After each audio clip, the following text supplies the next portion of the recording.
Coucou tout le monde, j'espère que vous allez bien. Donc en ce jour où je tourne la vidéo, nous sommes le mercredi 17 avril, me semble-t-il, 16 ou 17, enfin dans ces eaux-là. Cela fait déjà plusieurs jours que je sais déjà sur quoi cette vidéo va tourner. Excusez-moi, je suis un peu essoufflée, mais c'est parce que je rentre d'aller faire une balade et d'aller marcher. En effet, cette vidéo va concerner le prochain portail qui arrive, sur lequel moi-même j'ai déjà été testée. Les guides ont pris un peu plaisir à jouer un peu avec moi, voilà. C'est-à-dire qu'en fait, quand il y a un nouveau portail qui va arriver, bon là on est le 17, donc en fait ça anticipe pour le début du mois de mai, hein.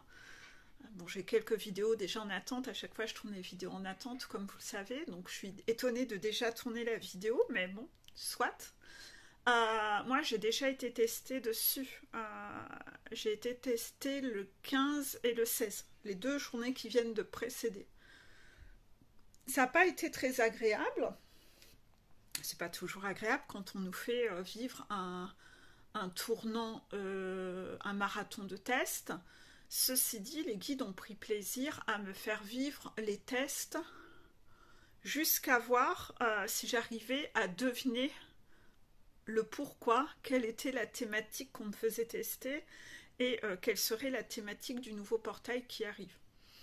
J'ai trouvé et c'est le portail de la suradaptation.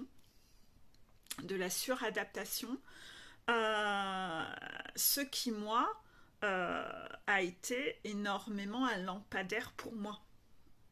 Donc c'est pour ça qu'ils ont envoyé la patate dans les tests, pour voir aujourd'hui où j'en étais dans ma capacité à me suradapter aux autres. Dans le mot suradaptation, il y a le mot sur qui montre que justement on n'est pas dans une adaptation traditionnelle, on est dans un extrême, on est dans quelque chose d'excessif, on est dans quelque chose de dysfonctionnel. La préposition sur vient bien montrer qu'on est dans quelque chose d'excessif. Toute personne qui monte sa montagne va devoir travailler le fait d'être dans un juste équilibre. Si vous êtes dans une suradaptation, c'est bien que vous n'êtes pas dans le juste équilibre. Vous allez devoir apprendre à passer de la suradaptation à une adaptation dans le juste équilibre.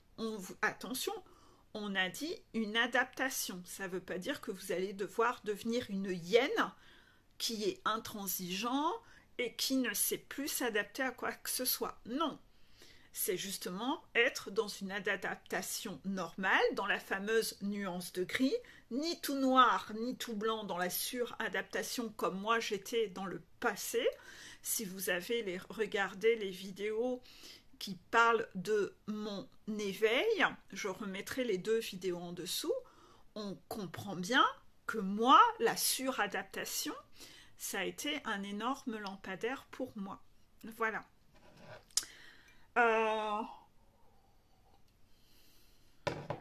Je suis désolée si j'ai des petits yeux, mais j'ai une petite migraine qui arrive en fait, hein. Voilà. Donc, si je fronce les yeux, c'est normal. J'irai chercher mes lunettes si je vois que ça continue de s'empirer. Donc, par rapport à ça, ça a été assez éprouvant. Et vous verrez bien, vous, comment vous serez testé. Peut-être que les guides seront plus cool avec vous qu'ils ne l'ont été avec moi. Moi, ça a été un marathon. Ouais, pendant plus de 24 heures. Où genre, on m'envoyait la patate. Plein de situations où vous n'avez pas le contrôle. Et où, inévitablement, vous êtes censé savoir vous adapter. Hein, quand on est trop contrôlant, on a beaucoup de mal à savoir s'adapter, en fait. Dès qu'il y a un imprévu, on le vit mal. On ne sait pas vivre les impondérables, etc. Donc, en fait, moi, on m'a envoyé beaucoup de défis, beaucoup d'impondérables sur sur une même journée pour voir si j'allais savoir gérer tous ces impondérables. Oui, je sais gérer les impondérables, puisque moi, ma problématique, c'est plutôt d'être dans la suradaptation. Donc, c'est ma méthode de contrôle à moi. C'est de me suradapter, en fait, aux autres. Donc, en fait, on m'a envoyé cette patate et c'était un peu excessif pour voir si j'allais être dans ce masochisme de complètement, moi, me renier et comment j'allais gérer cette situation-là. Donc, en fait, ça a été du grand n'importe quoi, une journée de travail.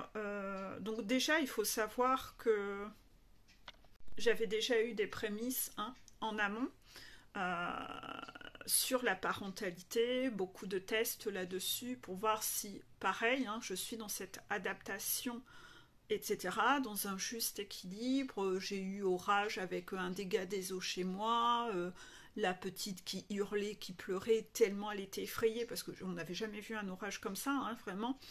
Et il fallait que je gère le dégât des eaux et que j'arrive à apaiser la pitchounette. Donc j'ai géré là-dessus, aucun souci. Ça m'a vraiment glissé dessus, j'ai pas du tout été en souffrance. J'ai pas du tout été stressée, j'ai eu à gérer beaucoup de choses en même temps et j'étais cool. Donc là-dessus, il m'avait déjà un peu testé et il voyait un peu le niveau normal, mais ça c'était un niveau normal. Et là, on m'a envoyé un défi où le niveau n'était pas normal, en fait. C'est-à-dire que là, c'était du grand n'importe quoi. La petite, elle était malade à l'école. J'avais une tempête dehors où tout le mobilier était en train de s'envoler et d'aller chercher à s'emplafonner sur ma voiture. J'avais des trucs qui partaient dans la rue. Enfin, pareil, j'ai jamais vu une tempête pareille.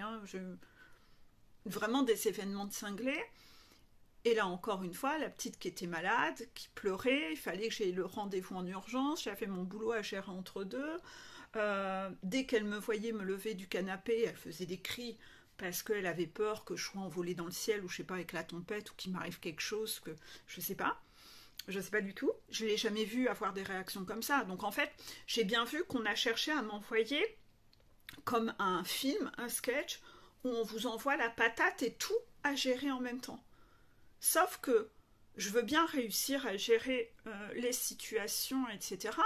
Mais à un moment, vous ne pouvez pas gérer 10 situations en même temps. Et en plus, si on vous hurle dans les oreilles, en fait.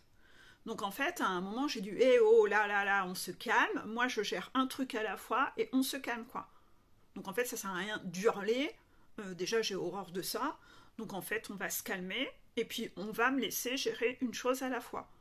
Donc en fait, bien sûr, il a fallu que j'explique à ma fille que keep cool et laisse-moi déjà gérer certaines priorités et après je me pose avec toi et je te ferai un câlin. Mais là, j'ai quand même une ou deux urgences. Je vais pas laisser ma voiture être niquée non plus accessoirement.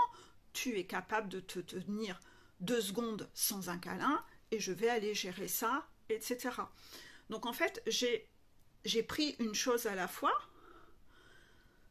Et puis, j'ai réussi à gérer une situation à la fois. Sauf que je voyais bien que les guides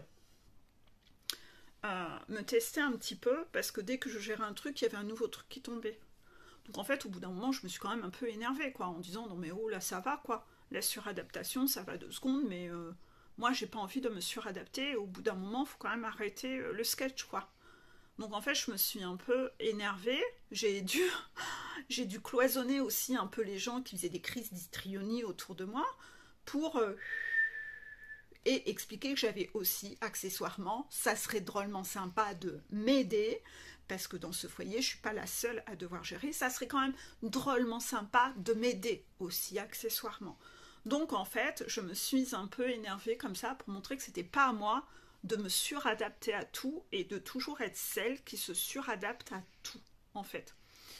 Vous avez un petit résumé ultra bref. Je ne vais pas rentrer dans les détails parce qu'on s'en fout de comment s'est passée cette journée. J'ai voulu vous donner un petit exemple pour vous montrer le juste équilibre. Et je vais essayer de vous décortiquer maintenant de cette situation un peu pour que vous compreniez comment vous arriviez à jauger, vous, comment vous êtes en fait. J'ai personnellement une grande capacité d'adaptation. Je sais m'adapter. Quand il y a un truc qui ne va pas, je ne vais pas vivre ça. Je ne vais pas commencer à être en panique ou quoi que ce soit. Je suis quelqu'un qui arrive à garder un sang-froid, voilà, et qui arrive à trouver des solutions. Je sais rester calme. Ceci dit, est-ce que vous êtes capable d'être comme ça ou est-ce que vous n'êtes pas capable d'être comme ça? Les guides me disent que vous êtes la plupart dysfonctionnel là-dessus et vous avez beaucoup de mal à vous adapter à un imprévu, à un impondérable. Soit vous vous énervez, soit vous criez, vous aimez pas ça, vous criez à l'injustice, enfin voilà, vous vous énervez, vous savez pas gérer, vous savez pas être créatif pour trouver des solutions pour régler le problème tout en restant cool et calme. Vous savez pas gérer votre émotionnel. Donc c'est déjà, vous avez déjà à travailler de passer de là à l'adaptation quand même. Il faut quand même déjà que vous travaillez l'adaptation. Ceci dit, quand on vous demande à un moment de travailler l'adaptation, on ne vous demande pas de partir dans l'extrême de la suradaptation. C'est-à-dire que c'est bien de savoir s'adapter, mais il faut toujours concevoir que ce n'est pas à vous de tout gérer. Donc vous devez savoir demander de l'aide, vous devez savoir déléguer, vous ne devez pas tout prendre sur les épaules. Est-ce que ça, vous savez le faire? Moi, pendant un moment de ma vie, je ne savais pas le faire. Non.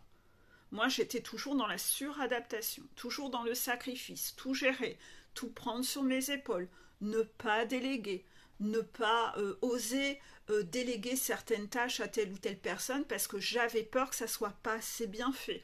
Vous voyez un peu toutes ces choses-là. Pas savoir déléguer, de la difficulté à faire confiance, oui, toutes ces choses-là, où vous êtes un peu maniaque, vous vous dites que c'est vous qui devez le faire, parce que ça sera fait exactement comme vous avez envie que ce soit fait,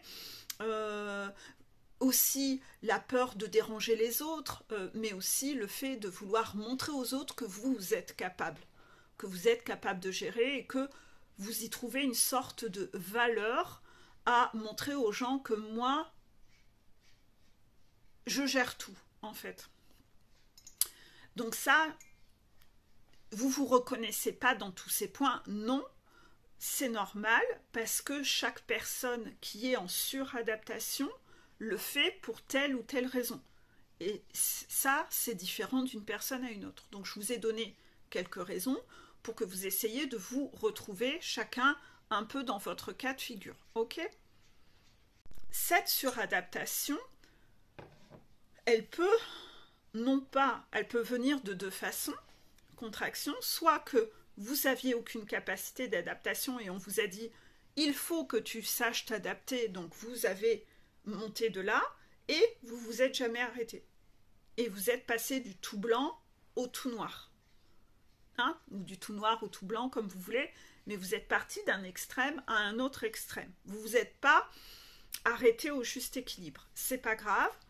Je pense que d'expérimenter les extrêmes, parfois, est quelque chose de formateur, contraction, c'est-à-dire que quand vous ne sachiez, vous n'étiez pas capable de vous adapter à quoi que ce soit, vous étiez en souffrance, et quand vous êtes parti dans l'autre extrême à vous suradapter, vous êtes en train de voir que cette suradaptation, vous êtes aussi en souffrance au final. Le fait d'exprimer la souffrance et l'autre souffrance dans les extrêmes va vous permettre de vous dire je vais essayer d'être dans un juste équilibre et une juste balance pour revenir à un juste équilibre et la nuance de gris, pour réussir à voir dans quel cas je dois faire preuve d'adaptabilité et dans quel cas, non, là il faut m'aider, non mais là, il y a des limites quand même. Ça, c'est pas ok en fait. Parce que ça, c'est carrément être dans la suradaptation et il n'y a personne qui m'aide. Tout le monde compte sur moi. Et là, je suis en sacrifice. Et les autres, c'est un peu facile pour eux. Vous voyez un peu? Parce que quand vous êtes dans la suradaptation, tout le monde va se reposer sur vous. Ah bah c'est très confortable pour eux. Et en fait, il n'y a plus personne qui fait d'efforts. Non, parce que ils ont l'habitude d'avoir en face d'eux quelqu'un qui est toujours en train de compenser. de se suradapter. Donc pour eux, c'est hyper confort en fait. Ils n'ont pas d'effort à faire. Donc en fait, non. Vous allez devoir savoir poser des limites. C'est pour ça qu'avant, il faut savoir poser des limites, verbaliser le fait que ben là, j'ai besoin d'aide, savoir faire confiance pour... bah oui, je vais déléguer, faire les choses autrement, donc pas être rigide. Donc en fait, là-dedans, ça va faire appel à beaucoup d'éléments de vos blessures et ça va faire travailler un peu toutes vos blessures. Vous voyez un peu? Donc en fait, c'est très... ça demande déjà un certain niveau pour réussir à être à cet état. Vous voyez, du juste équilibre. Parce que ça vient titiller sur telle ou telle blessure à chaque fois, d'être dans le juste équilibre en fonction du cas de figure qui se présente en fait. Donc ça vous demande beaucoup d'analyse, ça demande aussi d'écouter son émotionnel, parce que quand on sent que l'émotionnel déborde et que là c'est bon, j'atteins la limite, je ne peux pas aller au-delà, là je suis dans l'adaptation, mais là je commence à réprimer de la boue à l'intérieur, c'est beaucoup trop. Donc là, je mets un stop parce que je sens que mon émotionnel est en train de monter, que là, je vais switcher dans le niveau sacrifice. Et là, je le sens intérieurement de la façon dont je vibre, que là, j'ai atteint ma limite.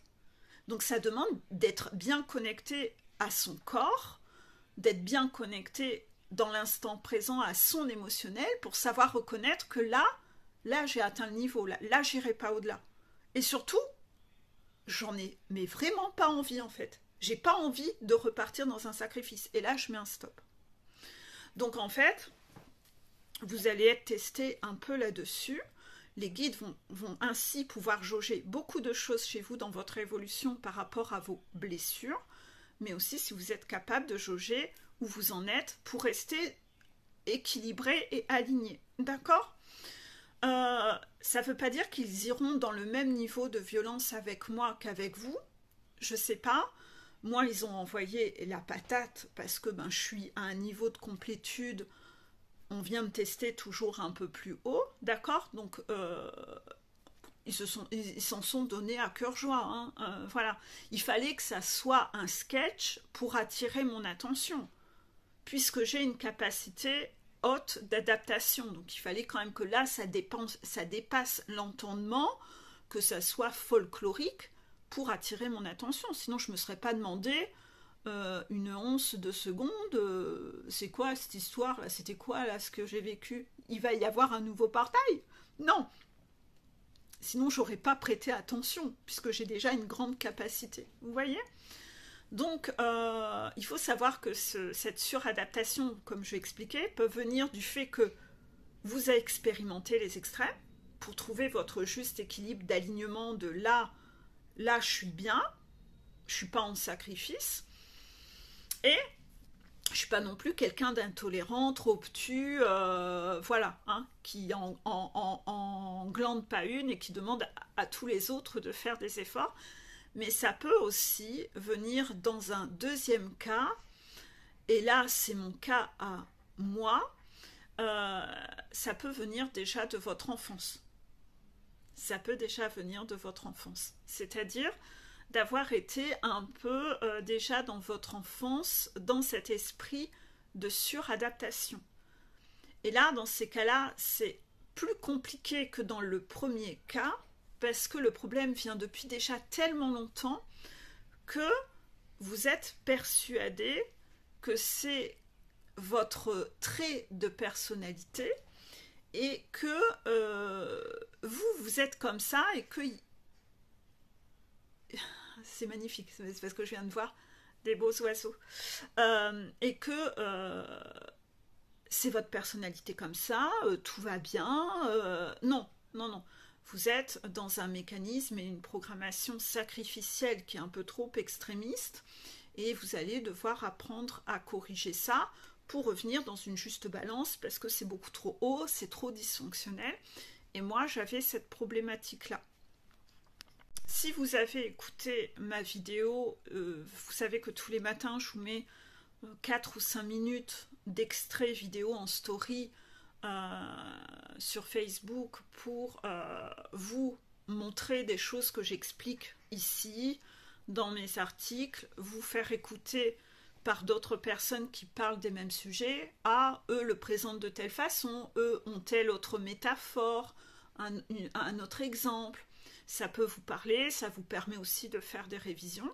Tous les matins en story, je vous mets 4 ou 5 minutes de vidéo à écouter pour vous permettre de faire des révisions, d'entendre que ce que je dis, d'autres personnes le disent, pour vous ressensibiliser et toujours ancrer un peu comme un coup de marteau sur les différents clous que moi je vous mets en vidéo pour revenir et enfoncer le clou un peu plus profond. Et là, j'avais mis une vidéo qui parlait un peu justement de cet état de soumission acquise quand on est enfant, dans notre mode d'éducation où l'enfant apprend à se suradapter aux adultes pour ne pas souffrir. Hein. Donc j'ai beaucoup parlé de cette thématique-là en story. Je ne suis pas sûre de savoir retrouver cette vidéo.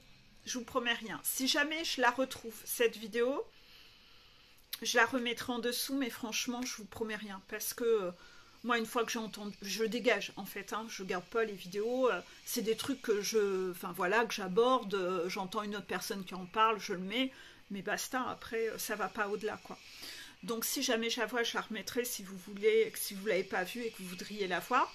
Mais en tout cas, ça parle un peu de ça, que l'enfant, quand il est tout jeune, il s'adapte au monde adulte et c'est un moyen de protection pour recevoir de l'amour et pour pas souffrir. Donc en fait, il se suradapte, il cherche à correspondre à ce que l'on attend de lui, il cherche parfois à ne pas trop déranger, à être quelqu'un de docile, à faire ce qu'on lui demande de faire, pour soi ne pas être humilié. Si en plus l'enfant a vécu dans une cellule où les parents étaient très colériques, tyranniques envers lui, l'enfant peut aussi, dans certains cas, se mettre à adopter cette suradaptation dans le but de ne pas se faire tabasser ou de ne pas se faire hurler dessus. Donc c'est vraiment le seul mécanisme qu'un enfant a eu de protection. Je vais rentrer dans ce mécanisme-là de protection, ainsi je vais pas être punie, je ne vais pas m'en prendre plein la figure, je ne serai pas tabassée, je ne serai pas violentée. Ça, c'est quand il y a eu des violences dans la famille.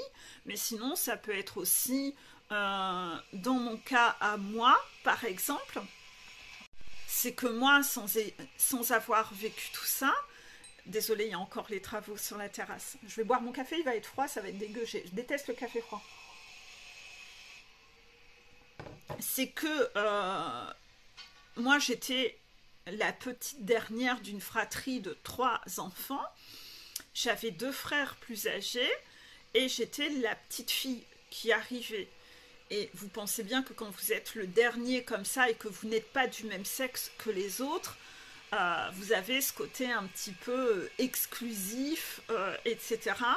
Donc en fait, j'avais comme un peu beaucoup d'attentes qui étaient posées sur moi. J'étais la petite fille modèle, la petite princesse qui arrivait après les garçons.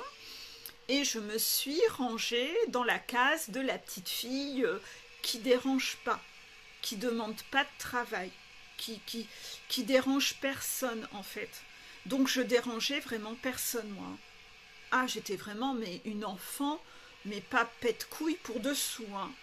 Ah, pas du tout. Hein. Moi, je savais jouer des heures toute seule, j'emmerdais personne. On me demandait de faire ça, je le faisais.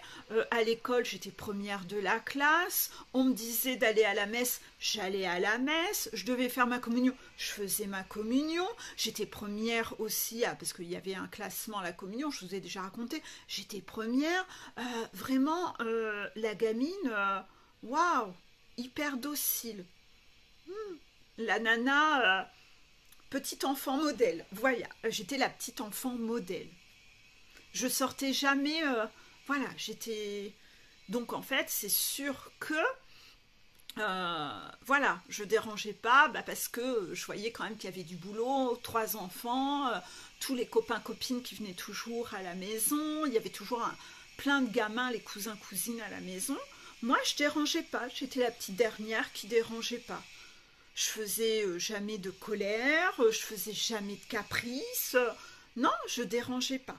J'étais la petite fille sage. Et vous entendez que les gens parlent de vous toujours comme de l'enfant. Oh, elle est calme. Oh, elle est sage. Oh là là, elle dérange pas.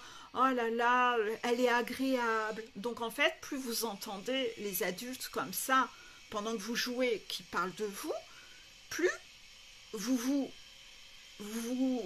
vous persuadez que c'est comme ça que vous devez être, en fait. Que vous devez être comme ça, c'est ça être bien. Vous entendez que vous êtes... waouh, vous avez plein de reconnaissance sur ce côté-là. Ça vous donne visiblement beaucoup de valeur auprès des adultes. Vous êtes reconnu. Et en fait, vous cherchez vraiment à être ainsi, en fait. Toute votre vie, vous cherchez à être ainsi. Et j'ai toujours... C'est le syndrome de la bonne fille, c'est le syndrome de la bonne élève. Donc moi, sans avoir vécu aucune tyrannie, rien, j'y suis allée toute seule, tête baissée, tête baissée. Et j'ai été comme ça tout le temps. C'est ça qui m'a menée au burn-out, puisque de toute façon, je cherchais toujours à être celle qui ne dérange pas. Donc même quand vous avez beaucoup de travail, que vous subissez des choses qui ne sont pas OK, vous n'en parlez pas, vous ne le dites pas, parce que vous ne voulez pas déranger. Vous ne voulez pas montrer aux gens que vous-même vous avez des besoins. En fait, dans ce mécanisme-là, quelle que soit la façon dont vous y viendrez dans la suradaptation, quel que soit le chemin, vous allez rentrer dans un mécanisme où vous étouffez vos propres besoins, vous ne les écoutez plus.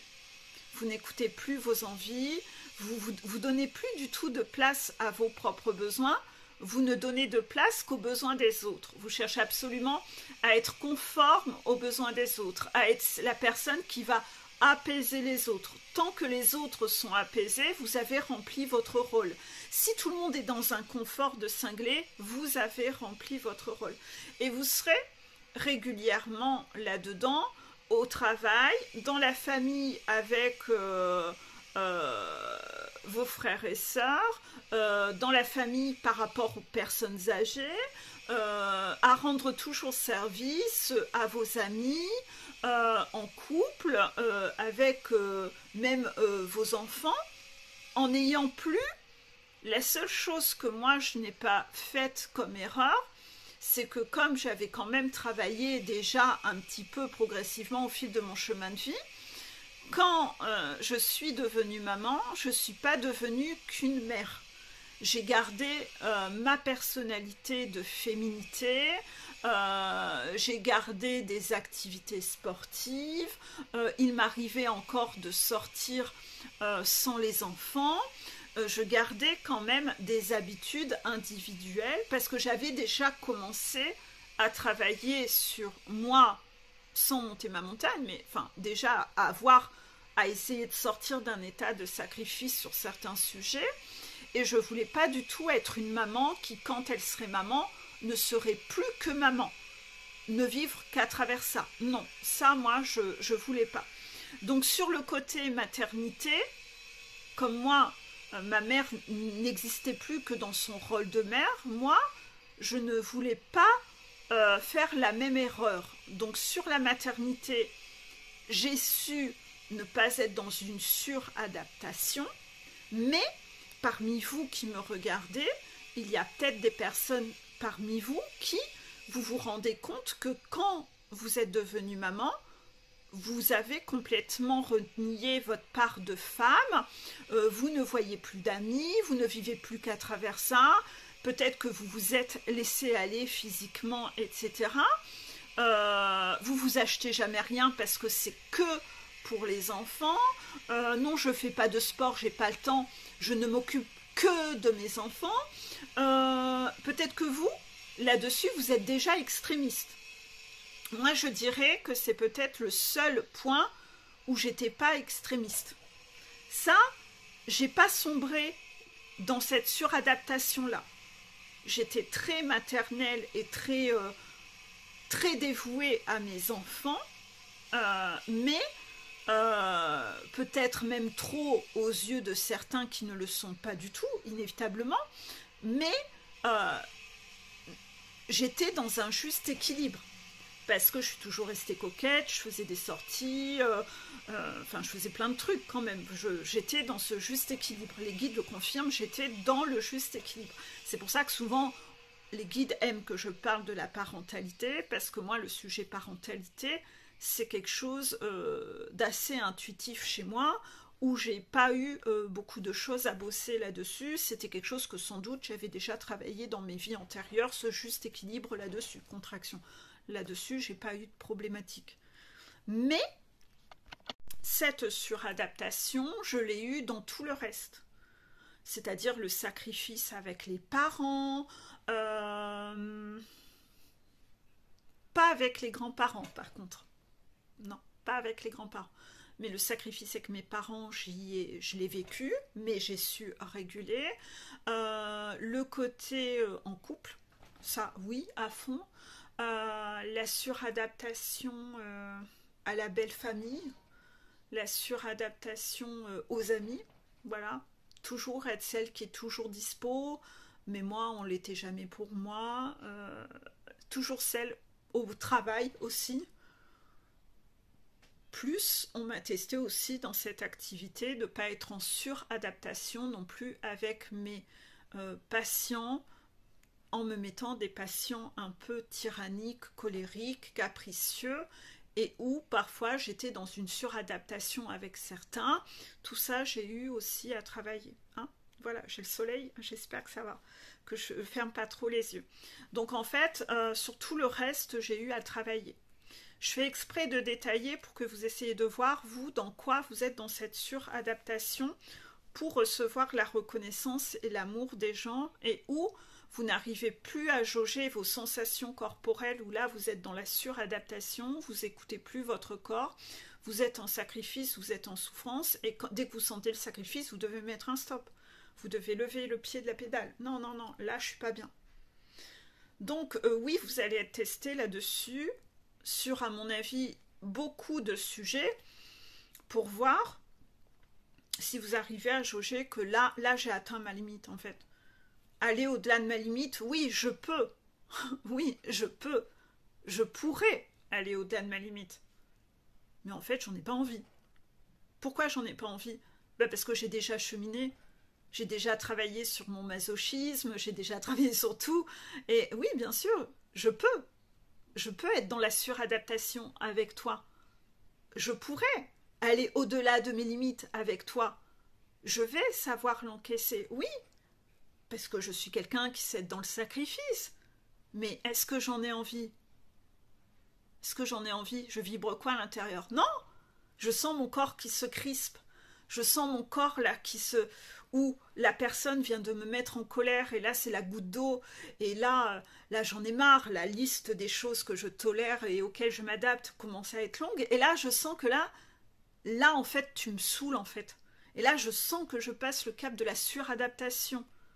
Je dis tu, mais transposez-vous avec une personne qui va vous faire ça, que ce soit au boulot, dans votre famille, en couple, votre chasseur, votre honneur, j'en ai aucune idée. Et là, en fait, je sens à l'intérieur que si je m'adapte, c'est pas par envie. Non, je sens que j'en ai, mais alors, mais pas du tout envie, quoi. Mais mon Dieu que j'ai pas envie. Donc pourquoi je le ferais si j'en ai pas envie? Oui, je suis capable de, mais j'ai pas envie en fait. Vous voyez, c'est comme si j'aime pas les huîtres et oui, je peux la manger, mais pourquoi j'irais me forcer à la manger alors que j'aime pas? Bon, j'ai sorti les huîtres, vous choisissez un aliment que vous aimez pas, d'accord? Pourquoi je le ferais? Si j'en tire moi aucun plaisir. Parce que la suradaptation, quand vous le regardez bien, c'est quand même un mécanisme de masochisme. Si vous faites la liste, vous en tirez aucun profit, aucun plaisir. Il n'y a que de la souffrance. Ça ne vous mènera qu'à de la souffrance. Donc, Quand vous l'avez déjà acquise, cette leçon, quand la situation se présente, pourquoi je retomberais dans le piège? Ben non, j'ai déjà expérimenté. J'ai déjà vu que j'ai... Voilà, c'est comme un aliment que vous aimez pas. On va rester sur l'huître. Bah écoute, j'en ai déjà mangé 10 fois dans ma vie, j'ai jamais aimé.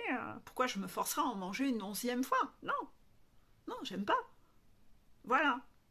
Donc, vous voyez, eh bien, on va vous mettre en face des situations comme ça pour voir si vous tombez de nouveau dans le piège, si de nouveau vous allez répéter le même schéma répétitif que de par le passé, ou si cette fois vous allez réussir à ressentir, vous êtes connecté et vous êtes aligné sur vous, sur vous-même, ce que je ressens, je pense, je le dis, je le fais, ben là je ressens que j'ai pas envie et je ressens que ça me gonfle en fait.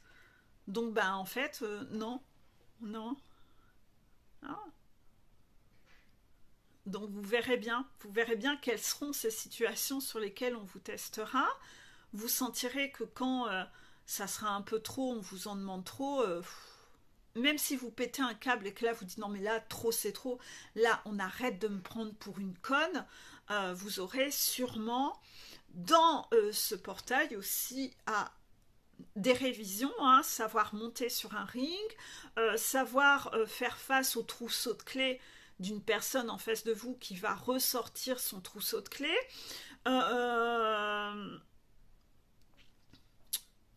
Les guides me parlent en même temps. Ils me disent aussi la méthode silence radio qui sera testée. Donc, c'est quelque chose que je sais que je dois écrire des articles là-dessus et peut-être faire une vidéo spécifique là-dessus, sauf que je ne les ai pas encore fait. Donc, si là ça tombe en direct, ça veut dire que je vais avoir un coup de pression à traiter ces sujets pour que vous compreniez de quoi je parle, l'histoire du silence radio.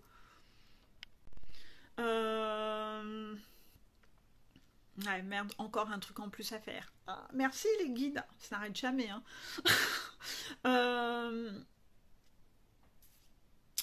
Voilà, vous allez être testé un peu sur tout ça et il y aura des révisions sur l'alignement, la communication, savoir monter sur un ring, ne pas fuir le conflit, verbaliser les choses clairement, verbaliser votre besoin d'aide, verbaliser vos émotions parce que les gens ne sont pas censés deviner, savoir verbaliser les choses avec clarté et pas commencer à jouer à l'hypocrite ou l'autre en face il n'a pas compris, reposer des limites si la personne avait déjà elle récidive, il y aura plein de choses sur lesquelles vous allez devoir repasser des tests pour voir si vous n'êtes pas dans la suradaptation. Et d'un autre côté, vous allez quand même être de savoir analyser des situations et voir si vous êtes quand même capable de vous adapter. Parce que si vous êtes comme un roi à vouloir ne vous adapter dans rien et être toxique avec tout le monde, buter comme ça, et vous savez jamais mettre d'eau dans votre vin en mode méga contrôlant, et vous êtes là, niveau adaptabilité, non, c'est pas ok. Vous allez devoir être dans le juste équilibre, à mi-milieu. C'est pas ni trop peu, à un niveau sous terre, et c'est pas là-bas, à un niveau sacrificiel. Vous allez devoir être à mi-chemin, en fait. Donc, inévitablement, on ne va pas que vous tester entre ces deux trucs-là. On va aussi tester si vous êtes capable de faire preuve d'adaptabilité et si cette adaptabilité, vous savez l'être dans un juste équilibre avec les bonnes personnes. Parce que si vous êtes que dans l'adaptabilité avec des pervers narcissiques parce que vous êtes comme une chiffre molle en face d'eux et que vous avez peur d'être dans le conflit et après vous êtes dans aucune adaptabilité avec les enfants ou avec les personnes saines, c'est que vous n'êtes pas juste du tout en fait. Parce que l'adaptabilité, vous allez devoir l'être avec les personnes saines et les enfants, mais surtout pas avec les pervers narcissiques justement. Donc vous trompez pas. C'est un peu comme lorsqu'il y a eu le portail du pardon. Il y a des gens à qui vous devez pouvoir et savoir pardonner, et puis il y a des gens avec qui, là, faut pas pardonner. Donc en fait, là, ça va être la même chose. Il y a des gens avec qui vous devez être dans l'adaptabilité, mais il y en a, c'est zéro. C'est que dalle. C'est des pervers narcissiques. Eux, ils donnent pas, ils vous donnent pas, ils font que vous prendre. Donc les gens qui vous prennent et qui vous donnent rien, bah avec eux, il y a zéro adaptabilité. Donc inévitablement, vous voyez, vous allez être jaugé un peu sur tout ça. Il faudra peut-être écouter cette vidéo plusieurs fois dans le mois pour pas perdre votre jauge. Bien sûr, tous les matins, je referai encore des stories en vidéo. Je mettrai des petites vidéos en story et il y aura toujours les phrases du jour, les articles pour continuer à travailler là-dessus. Mais voilà, en tout cas, ça va être l'axe et le portail de ce mois-ci. D'accord ? On est encore, au moment où je tourne la vidéo, on est encore dans le portail de l'impulsivité. Vous, votre mécanisme impulsif, ça peut être de ne rien dire. Moi, en tant que personne qui était en suradaptation, mon mécanisme impulsif n'était pas de m'énerver. Mon mécanisme impulsif à moi, c'était de surtout ne rien dire. Vous voyez, contraction des guides. Hein. Moi, mon impulsivité, c'était ça. Parce que mon mécanisme, l'impulsivité vient d'un mécanisme paranoïaque. Moi, ma paranoïa se traduisait de la façon où j'imaginais que j'allais être rejetée. On allait m'en vouloir, on allait penser que j'étais pas gentille, on allait penser que je dérangeais, que je faisais un caprice. Donc en fait, ma paranoïa était d'imaginer que les gens allaient réagir comme ça, allaient penser comme ça. Donc, ça générait ce mécanisme impulsif chez moi, c'est de tais-toi, dis rien, souris, subis, dis oui, dis non à rien. Tu dois toujours dire oui, parce que les gens, tu vas les déranger, ils vont te rejeter, ils vont t'abandonner. Toi, on t'aime que quand tu dis oui. Toi, on t'aime que quand tu dis oui à tout, que tu rends service. La blessure d'abandon dans ce mécanisme-là. Moi, c'est ainsi que j'étais. J'étais cette personne-là. Et ça, c'était mon mécanisme impulsif à moi. Mon impulsivité, c'était de rien dire. C'était de dire oui, oui. Non, non, ça me dérange pas. Non, non, je vais le faire. Oui, oui, oui. Non, t'inquiète, ça me dérange pas. Non, non, t'inquiète. Même si j'avais pas envie. L'impulsivité, c'est pas toujours de faire une crise et d'hurler. Non. Moi, ça, je l'ai jamais eu. Je l'ai jamais eu. Moi, j'ai dû apprendre sur ma montagne à taper du poing. Moi, c'est là-dessus où les guides m'ont confronté. C'est oser taper du poing. Oser poser des limites. Apprendre à dire non. Apprendre à crier. Apprendre à monter sur le ring, à crier plus fort que ceux qui me crient sur moi.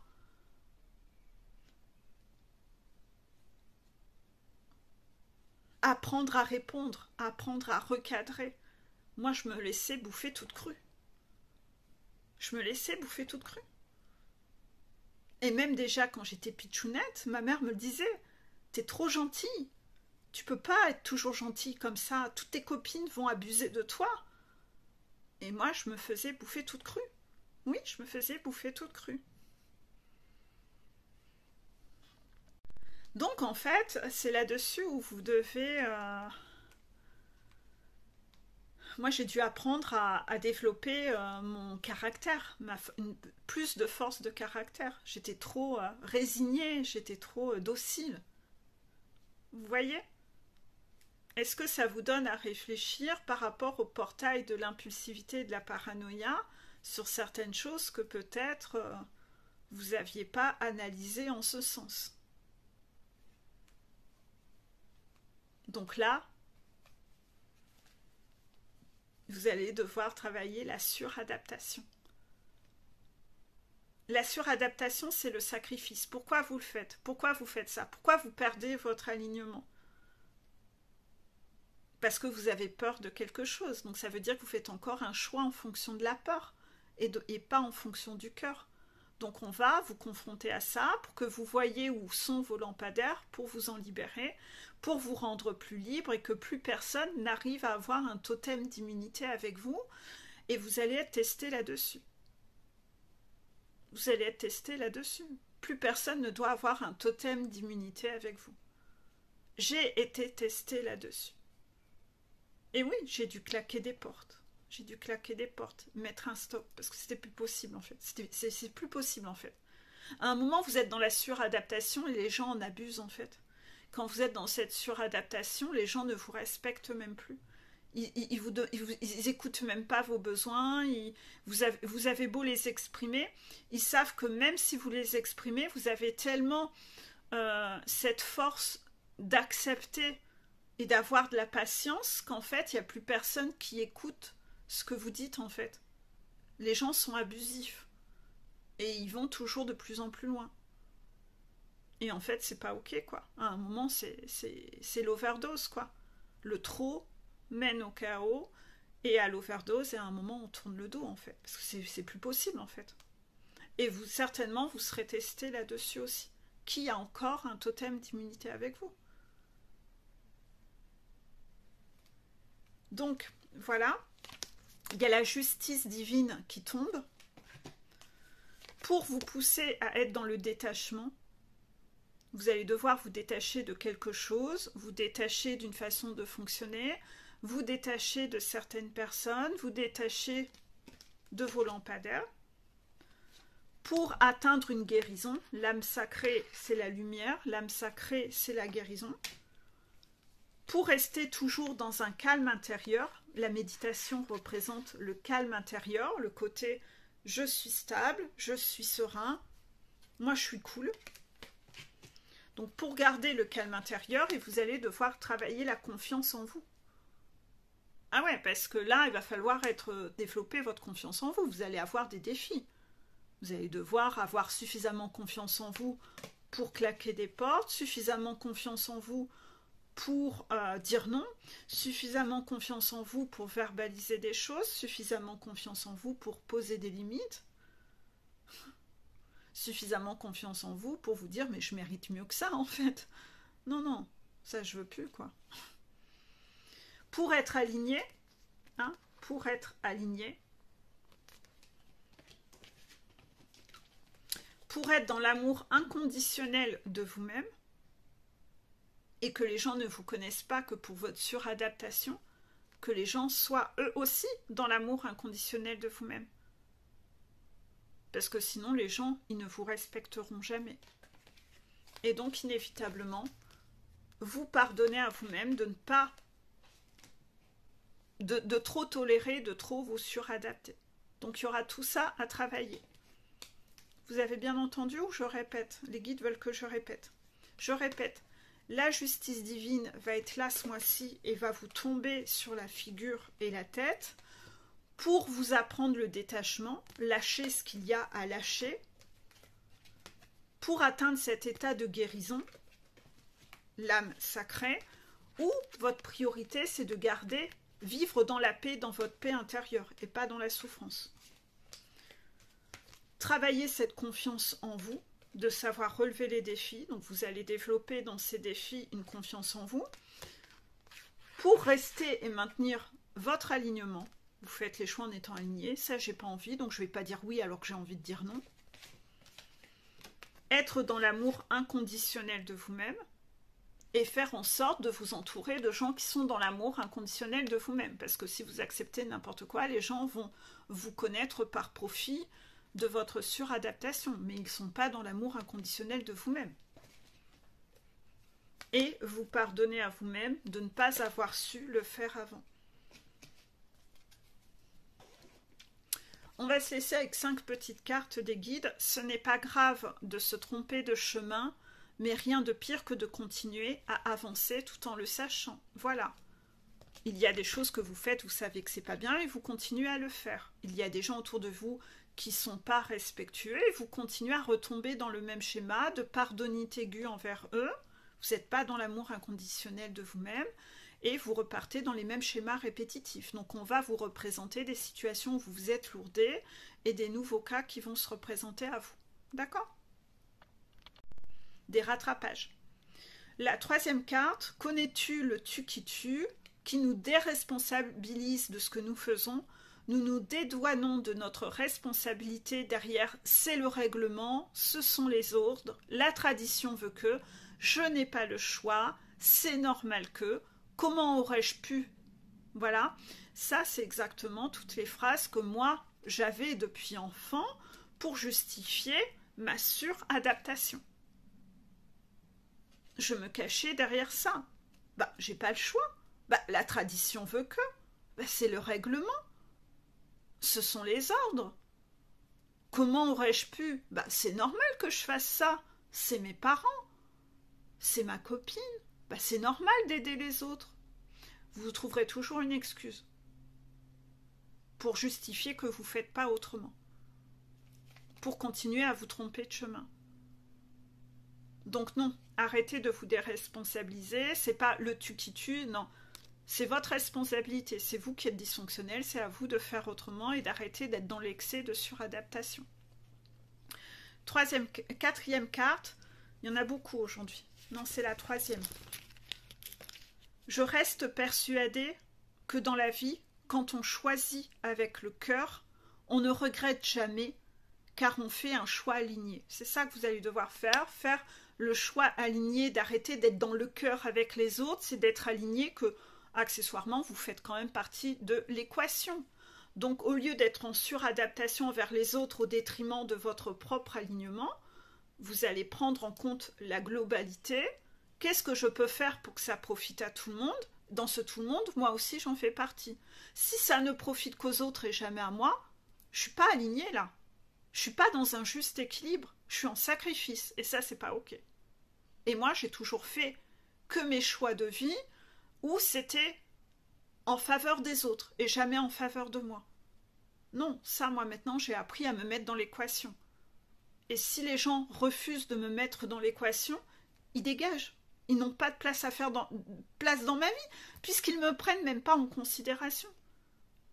Ils ne sont pas dans l'amour inconditionnel de moi-même. Ils pensent qu'à leur tronche, à eux, ben ça j'en veux plus, moi. Ça, c'est fini.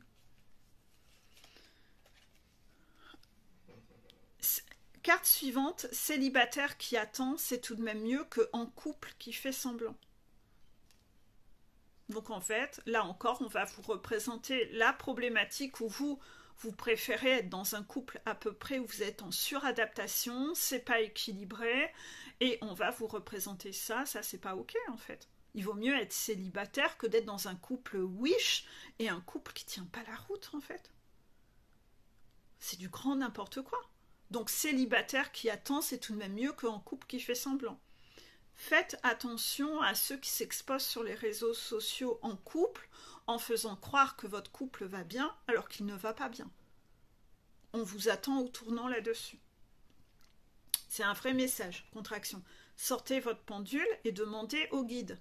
Est-ce que c'est un vrai message? Vous allez voir oui. Est-ce que les guides attendent ce mois-ci au tournant, une fois de plus, les gens qui jouent à ça? Oui, là, on ne va pas vous louper. On ne va pas vous louper.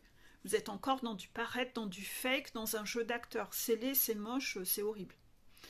Carte suivante. Le bonheur n'est pas une destination, mais c'est une manière de voyager. Le bonheur n'est pas une destination, mais une manière de voyager. C'est ça. Le bonheur se cultive au quotidien dans votre façon d'être, dans cette façon de plus être dans la suradaptation.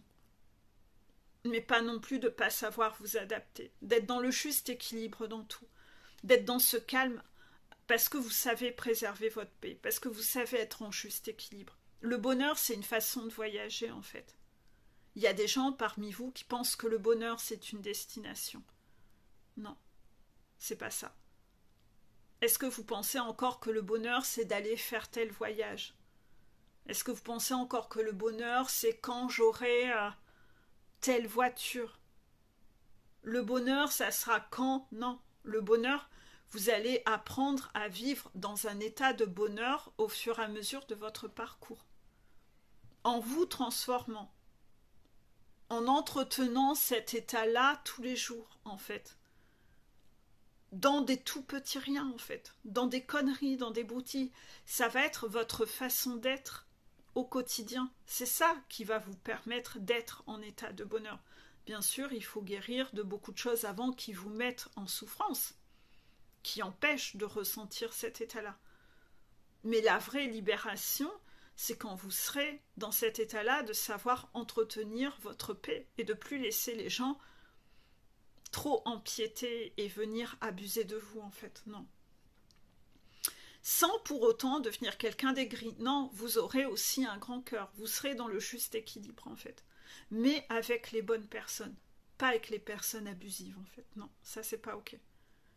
Donc, le bonheur n'est pas une destination, mais une manière de voyager. Faites attention aussi aux photos fake sur les réseaux où vous faites des voyages alors que vous n'êtes même pas heureux. Alors, en plus, si vous faites le voyage fake avec... on fait semblant d'être un couple, alors là, chez vous, ça va être double peine, en fait. Voilà, contraction, double peine. Donc, si vous-même qui regardez la vidéo, vous êtes concerné par ça, franchement, je comprends pas. Vous avez donc dû arriver sur ma chaîne là, parce que je l'ai dit pas mal de fois qu'il fallait éviter de jouer à ça. Que les guides n'appréciaient pas quand vous jouez un rôle sur les réseaux sociaux. Donc, en fait... demandez à votre pendule si vos guides trouvent encore que vous jouez un rôle sur vos réseaux sociaux et si les guides vous ont encore vu jouer la comédie pour impressionner, pour montrer que, pour faire illusion. Vous avez un grave problème à ne pas savoir lâcher ça. En tout cas, ça vous attirera des problèmes. Voilà, grosse contraction, ça vous attirera des problèmes de encore jouer à ça. Il y aura des foudres sur le sujet. Voilà, il y aura des foudres. Essayez de voir comment ça s'est répercuté et comment ça s'est retourné contre vous. Il y aura des foudres là-dessus. Parce que ça a tellement été dit que faut vraiment être con et teubé pour continuer à jouer au con alors que ça a été si bien expliqué, en fait. Donc, il y a quand même des gens qui se croient plus royalistes que le roi, quoi. Voilà. C'est tout pour cette vidéo. Je vous fais des bisous et bon portail. Bisous.